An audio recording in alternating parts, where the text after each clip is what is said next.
Hi friends, శాస్త్రపరంగా న్యూమరాలజికల్లో numbers అయితే చాలా బలంగా కనిపిస్తూ ఉంటాయి.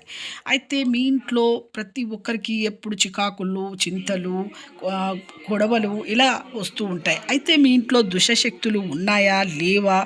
మరి ఏంటి అసలు ఎందుకు ఇలా జరుగుతుందో తెలుసుకోవాలని ఉంటే ముందుగా నా ఛానల్ అయితే లైక్ చేయండి, షేర్ చేయండి, సబ్స్క్రైబ్ చేయండి. ఒక చిన్న లైక్ ద్వారానే వీడియో ఇన్ఫర్మేషన్ అనేది అందరి ముందరికి వెళ్ళి చూపిస్తుంది. మీకు నచ్చితేనే లైక్ చేయండి, నచ్చకుండా డిస్లైక్ చేయండి. పైన ఐకాన్స్ రెండు స్క్రీన్స్లో లేటెస్ట్ స్క్రిప్ట్స్ వీడియోస్ అయితే వేసాను చూడండి.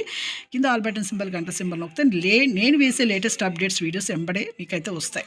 అలాగే ఇక ప్రతిరోజు అయితే వేయడం కూడా జరుగుతుంది. ఇక లేట్ చేయకుండా అయితే వీడియోలకైతే వెళ్ళిపోదాం ఫ్రెండ్స్. ఇక ప్రతి ఒక్కరింట్లో చికాకులు ఎందుకు వస్తున్నాయి, అలా ఎందుకు వస్తున్నాయి, దుష్టశక్తులు ఉన్నాయా లేవా, ఏమైనా ఉన్నాయా అనేసి ప్రతి ఒక్కరికి ఒక సందేహం అనేది వస్తుంది. మీ దైవాన్ని, మీ ఇష్ట దైవాన్ని తలుచుకొని చూపుడు వేలుతో ఒక నెంబర్ని టచ్ చేయండి. 5వ నెంబర్ ఎవరైతే టచ్ చేస్తారో వాళ్లకు ఎలాంటి దుష్టశక్తులు అనేది ఉండవు. 6వ నెంబరు టచ్ చేసినా కూడా మీకు ఎలాంటి ప్రాబ్లమ్స్ ఉండవు. శ్రీ మహాలక్ష్మి ఇంట్లో ఉన్నట్టే. అలాగే 8వ నెంబర్ కూడా ఎలాంటి దుష్టశక్తులు ఉండవు.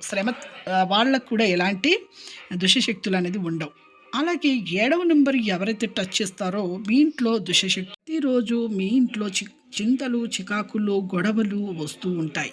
అలా రావడం వల్ల మీ ఇంట్లో చెడు అనేది కొంచెం కనబడుతుంది. ప్రతిరోజు మీరు మీరు దో రాళ్ళ ఉప్పు, గల్లుప్పు వేసి మీరు ప్రతిరోజు శుభ్రం చేయండి, చూయించుకోండి.